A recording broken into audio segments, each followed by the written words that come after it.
തങ്ങളോടുള്ളതായ സ്നേഹം അത് നമ്മളുടെ ജീവിതത്തിന്റെ ഉടനീളം എന്നും ഉണ്ടായിരിക്കണമെന്ന് നമ്മൾ മനസ്സിലാക്കേണ്ടതുണ്ട്. കാരണം ഇവിടെ കിട്ടുന്നതായ ചെറിയ സ്നേഹങ്ങൾ, മനുഷ്യരിൽ നിന്ന് കിട്ടുന്നതായ സ്നേഹങ്ങൾ അത് താൽക്കാലികമാണ്.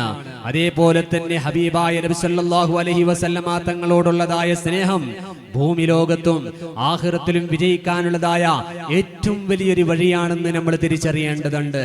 നബി സല്ലല്ലാഹു അലൈഹി വസല്ലമ തങ്ങൾ പറയുകയാണ്, ഹയാത്തി ഖൈറുൽ ലക്കും വമമാതി ഖൈറുൽ ലക്കും.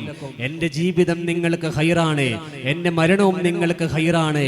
എൻ്റെ ജീവിത കാലഘട്ടത്തിൽ ഒരുപാട് സ്വഹാബാക്കൾ അവർക്കുള്ളതായ പ്രശ്നങ്ങൾ പറഞ്ഞുകൊണ്ട് എൻ്റെ അടുക്കൽ വരുമ്പോൾ ആ പ്രശ്നത്തിനേക്ക് ഞാൻ പരിഹാരം കണ്ടെത്തുകയായിരുന്നു.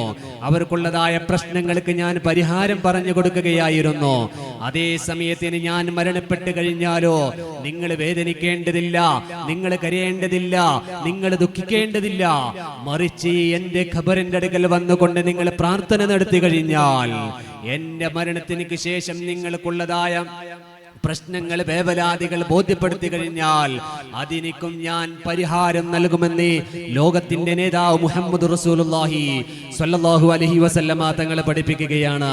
അതുകൊണ്ട് തന്നെ പ്രിയപ്പെട്ട മുഅ്മിനീങ്ങളെ, അങ്ങകലെ മദീന മുനവ്വറയിൽ അന്ത്യവിശ്രമം കൊള്ളുന്ന ലോകത്തിന്റെ നേതാവ് മുഹമ്മദ് റസൂലുള്ളാഹി സ്വല്ലല്ലാഹു അലൈഹി വസല്ലമ തങ്ങൾ ഇന്നും ഞങ്ങൾ നടത്തിക്കൊണ്ടിരിക്കുന്നതായ ഓരോ പരിപാടികൾ വീക്ഷിച്ചു കൊണ്ടിരിക്കുകയാണ്. എല്ലാ വെള്ളിയാഴ്ച ദിവസങ്ങളിലും തിങ്കളാഴ്ച ദിവസങ്ങളിലും നമ്മളെ ചൊല്ലിക്കൊണ്ടിരിക്കുന്നതായ സ്വലാത്തിന്റെ മജ്‌ലിസുകൾ, ആ മജ്‌ലിസുകൾ നബി സല്ലല്ലാഹു അലൈഹി വസല്ലമ തങ്ങൾ വളരെ ഡയറക്റ്റായി നമ്മൾക്കുള്ളതായ പ്രസംഗ വേദികളെല്ലാം ലൈവായി കാണുന്നത് പോലെ നമ്മൾക്കുള്ളതായ സദസ്സുകൾ ലൈവായ രീതിയിൽ നബി സല്ലല്ലാഹു അലൈഹി വസല്ലമ തങ്ങൾ കണ്ടുകൊണ്ടിരിക്കുകയാണെന്ന് നമ്മൾ തിരിച്ചറിയേണ്ടതുണ്ട്. അതുകൊണ്ട് തന്നെ നമ്മൾക്കുള്ളതായ സമയങ്ങൾ, കൂടുതൽ സമയങ്ങൾ നബി സല്ലല്ലാഹു അലൈഹി വസല്ലമ തങ്ങളോടുള്ളതായ ഇഷ്കിനോടായിരിക്കണമെന്ന് നമ്മൾ മനസ്സിലാക്കണം. വാക്കുകൾ ചുരുക്കുകയാണ്. കഴിഞ്ഞു പോയതായ പൂർവീകന്മാരായ സഹാബാ കിറാമികൾ അവരെ നബി സല്ലല്ലാഹു അലൈഹി വസല്ലമ തങ്ങളോട് കാണിച്ചതായ സ്നേഹം ചെറിയ സ്നേഹങ്ങളൊന്നുമല്ല. നബി സല്ലല്ലാഹു അലൈഹി വസല്ലമ തങ്ങളെ ഉളു എടുത്തതിനു ശേഷം അതിൽ നിന്ന് അവശേഷിക്കുന്നതായ വെള്ളം കിട്ടിക്കഴിഞ്ഞാൽ ആ വെള്ളത്തിനെ വളരെ സൂക്ഷ്മതയോടുകൂടെ എടുത്തുകൊണ്ട് അവർ കുടിക്കുകയും ഉപയോഗിക്കുകയും ചെയ്യുമായിരുന്നു. നബി സല്ലല്ലാഹു അലൈഹി വസല്ലമ തങ്ങൾക്കുള്ളതായ ശറഫാക്കപ്പെട്ട ശരീരത്തിൽ നിന്ന് വരുന്നതായ ആ മുടികൾ കെട്ടി കഴിഞ്ഞാൽ ശഅറെ മുബാറക് സൂക്ഷിക്കുമായിരുന്നു. ഒരുപാട് ഇമാമിങ്ങൾ വസിയത്ത് ചെയ്യുകയാണ്. ഈ ശഅറെ മുബാറക് എടുത്തുകൊണ്ട് പറയുകയാണ്, ഇത് ഞാൻ മരിച്ചു കഴിഞ്ഞാൽ എൻ്റെ ജനാസയിൽ എൻ്റെ കഫൻ തുണിയുടെ ഉൾഭാഗത്ത് ഇതിനെ വെക്കണമെന്ന് വസിയത്ത് ചെയ്തതായ ഒരുപാട് മഹാന്മാരുണ്ടായിരുന്നു. എന്തേ കാരണമെന്ന് ചോദിക്കുമ്പോൾ ഇമാമിങ്ങൾ പറഞ്ഞതായ മറുപടി, ഒരു പക്ഷേ ഇതിന്റെ കാരണം കൊണ്ട് എനിക്ക് ആഖിറത്തിൽ വിജയം ലഭിച്ചേക്കാം എന്നായിരുന്നു.